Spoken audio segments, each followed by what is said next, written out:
지난 9일 카이스트의 글로벌 전략 연구소에서는 GSI 2020 국제 포럼을 개최했는데 이번 국제 포럼에 미래학자 토마스 프레이가 참여했습니다. 참고로 세계적인 석학 토마스 프레이는 1954년생 미국 출신으로 IT 컨설팅 업체인 IBM에서 약 15년 동안 엔지니어로 활동한 경력이 있고 현재는 미국 콜로라도주에 위치한 다빈치 연구소의 소장을 맡고 있죠.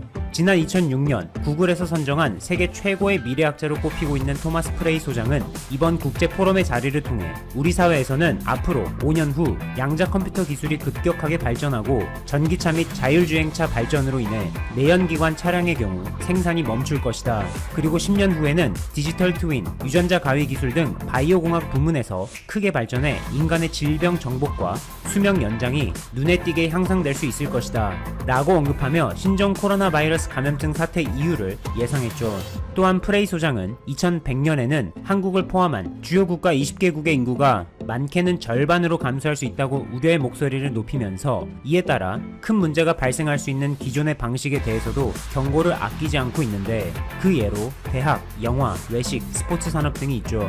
프레이 소장은 이처럼 우리 사회가 앞으로 출산율 급감을 직면하면서 인구가 급격하게 감소하는 위기를 맞게 되더라도 꾸준한 기술 발전을 기반으로 새로운 기회의 장으로 탈바꿈할 수 있을 것으로 내다봤는데 이 중심에는 코로나19를 성장의 계기로 만든 한국이 있다고 말합니다.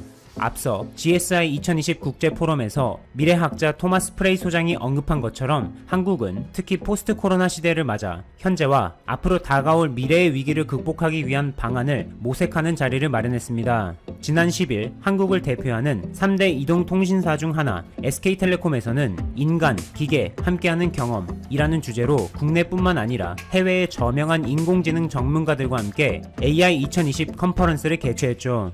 올해로 3회째를 맞는 이번 컨퍼런스는 해당 홈페이지에서 실시간으로 중계되는 언택트 방식으로 개최되는데 전 세계를 강타하면서 여전히 경제적 피해와 고통을 주고 있는 코로나19 팬데믹 상황 속에서 앞으로 인공지능의 다양한 역할 그리고 발전 방향 등에 대해서 주로 논의되죠.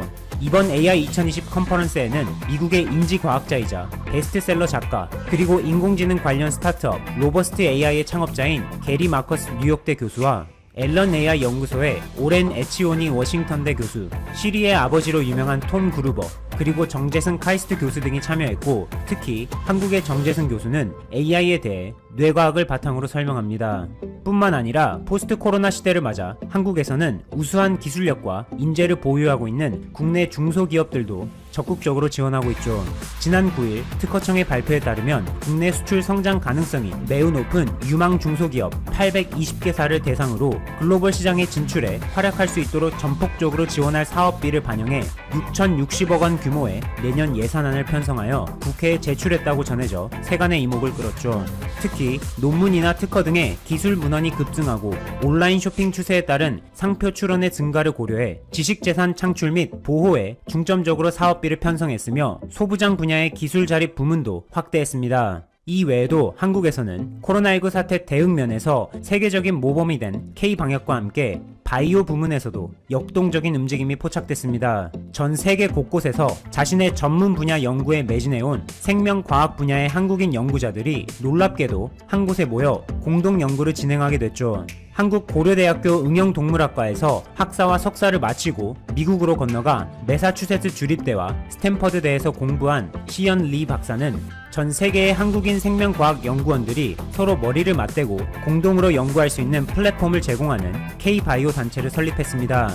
비영리로 운영되는 이 단체는 글로벌 K-바이오 세미나를 개최해 연구원들 간의 온라인 강연이나 토론회를 활발하게 진행하게 되는데 개개인으로는 해결하기 어려웠던 질문에 대해서 다양한 시선으로 바라보고 여러 의견을 교환함으로써 참신한 아이디어 혹은 해결책에 대한 힌트를 얻는 시너지 효과를 기대하며 공동 연구의 틀을 확장했죠. K-바이오 비영리 단체에는 현재 설립자인 스탠포드대의 리 박사를 비롯해 스탠포드대의 포스닥 과정을 밟고 있는 연구원, 실리콘밸리, 샌디에이고의 바이오테크 연구원 등 10명의 운영위원이 있습니다.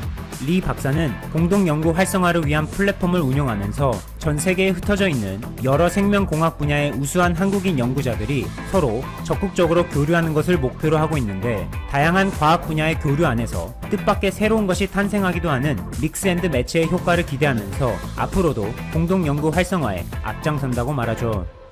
감사합니다. 최고킹이었습니다.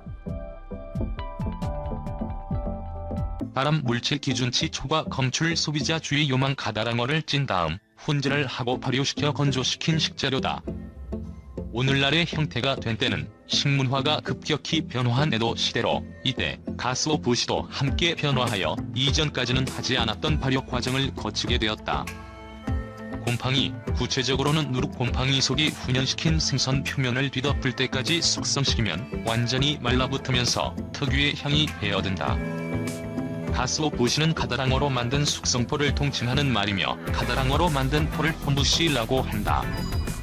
가다랑어의 등살 부위에 해당하는 가쓰오부시를 오부시, 뱃살 부위를 메부시라고 하며 부위에 따라 각기 다른 맛을 낸다. 그래서 그냥 가쓰오부시를 넣어서 끓인다기보단 각 소바야마다 자신들의 개성에 맞게 각 부위에 또는 다른 생선으로 만든 가쓰오부시를 맛의 포인트로 사용하는 식으로 적절히 배합하여 사용한다. 이름 있는 소바야의 쓰유 맛이 조금씩 다른 것은 바로 이 때문이다. 하나가쓰오는 아주 얇게 가공한 가쓰오부시로 주로 오코노미야키나 아게다시도후 같은 요리의 토핑용으로 많이 이용한다. 얇게 가공했다는 것은 중량 대비 표면적이 넓다는 의미로 짧은 시간에 맛이 우러나기 때문에 종종 국물에 응용하기도 한다. 단 깊은 맛은 모자란 편이라 주로 오차즈케처럼 뜨거운 물을 붓고 즉시 먹기 시작하는 음식에 얇은 가쓰오부시를 쓴다고 보면 된다. 아스케즈리 부시는 비교적 굵게 가공한 것으로 우리가 국물용으로 많이 쓰는 마른 밴댕이 정도의 두께이다. 오래 우릴 수 있으므로 깊은 맛을 내는데 딱 맞다. 국물 우리기가 귀찮으면 미리 우려서 조미를 해놓은 가쓰오 농축액, 관이병 다시, 국시장국 등등을 써도 된다. 가다랑어는 다른 큰 참치 어종에 비하면 덩치도 작고 맛도 좀 떨어지고 비린 맛이 강하다 보니 대접이 다소 박하고 값도 상당히 싼 편이다. 그래서 옛날에 잉여 생선이었던 가다랑어를 어떻게 해야 맛있게 먹을 수 있을까? 고민 끝에 만들어졌다는 설이 지지를 받고 있다. 또한 냉장 기술이 발달하지 못한 옛날에 상하기 쉬우며 특유 냄새와 피비린내 때문에 보관이 어려운 가다랑어를 보관을 위해 만들어졌다는 설도 있다. 세계에서 건조하면서 가장 단단한 식재료로 기네스북에 올라있다. 일본산 가쓰오부시 등 훈제 건조어육 제품에서 1급 발암물질인 벤조피렌이 허용 기준을 초과해 검출된 것으로 드러나 소비자의 주의가 요구된다. 한국소비자원은 네이버 쇼핑과 대형마트에서 판매되는 가쓰오부시와 같은 훈제 건조 어육 가공품 20개를 조사한 결과 네이버 쇼핑에서 판매된 4개 제품에서 벤조피렌이 기준치 이상 검출됐다고 18일 밝혔다. 훈제 건조 어육은 생선살을 훈연, 건조해 만든 식품으로 타코야끼나 우동 등 일식 요리에서 고명이나 국물 맛을 내는 재료로 주로 사용된다. 가쓰오부시는 일본 요리의 밑바탕이라고 할 만큼 많은 요리에 사용되는데 가쓰오부시의 감칠맛을 내놓은 이노신산이 풍부하여 어떤 맛에도 잘 어울리기 때문이다. 가쓰오부시는 멸치와는 달리 칼칼하다기보다는 감칠맛이 강하고 미묘한 단맛과 신맛이 같이 나는 스타일의 국물을 내는데 이것이 일본의 맛과 잘 어울린다. 실제로 대부분의 일본 요리에서는 다시마 가쓰오부시 또는 각각 따로 사용한 국물이 가장 기본적이고 범용성 있는 육수이며 설문조사를 통해서도 대부분의 일본인이 다시마와 가쓰오부시를 우린 국물을 일본의 맛으로 인지하고 있다는 사실이 드러나기도 했다. 우동은 물론이고 소바, 라멘, 시로 등 가쓰오부시를 사용하지 않는 일본식 국물을 찾기가 힘들 정도이다. 우리나라로 치면 멸치 육수보다는 지위가 좀 더 높고 거의 쇠고기 육수급쯤 된다. 그리고 더 풍부한 맛을 위해 아즈케즈리와 사바부시 두 가지를 섞어서 국물을 내는 집이 많다.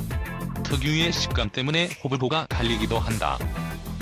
좋아하는 사람은 특유의 감칠맛을 좋아하지만 싫어하는 사람은 비닐 같은 식감이 별로라고 싫어한다.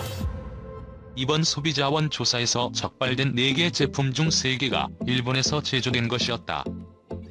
벤조피렌이 초과 검출된 제품은 가쓰오부시 1개와 고등어로 만든 사바부시 1개, 눈퉁멸로 만든 우루메케즈리부시 1개, 가쓰오부시 분말 1개였다. 소비자원에 따르면 이 가운데 사바부시, 우로메케즈리프시, 가스오부시 분말 등 3개 제품이 일본산이었다. 이들 제품에서는 15.8에서 31.3 마이크로그램 kg 수준의 벤조피렌이 확인됐는데 국내 허용 기준보다 1.5에서 3배, 유럽연합 기준보다 3에서 6배나 높은 수준이라고 소비자원은 설명했다. 훈제 건조어육 가공품은 훈연을 반복하는 과정에서 화석연료가 불완전 연소에 생성되는 다한 방향적 탄화수소류가 과다 생성될 우려가 존재한다. 벤조피렌도 이런 다한 방향적 탄화수소류의 일종이다. 유럽연합에서는 식품의 경우 TAHS 4종의 총합을 설정해 안전관리를 하고 있지만 국내에서는 벤조피렌에 대한 허용 기준만 마련돼 있다. 소비자원은 벤조피렌이 검출되지 않은 식품에서도 크라이센 같은 다른 TAHS가 검출될 수 있고 훈제 건조 어육의 경우 고명으로 바로 섭취하기도 하는 만큼 국내에서도 EU처럼 총합 기준을 마련할 필요가 있다고 강조했다. 한편 이번 조사에서 20개 제품 가운데 6개 제품이 식품 유형을 부적합하게 표시하거나 제조원 소재지를 누락했다가 적발됐다.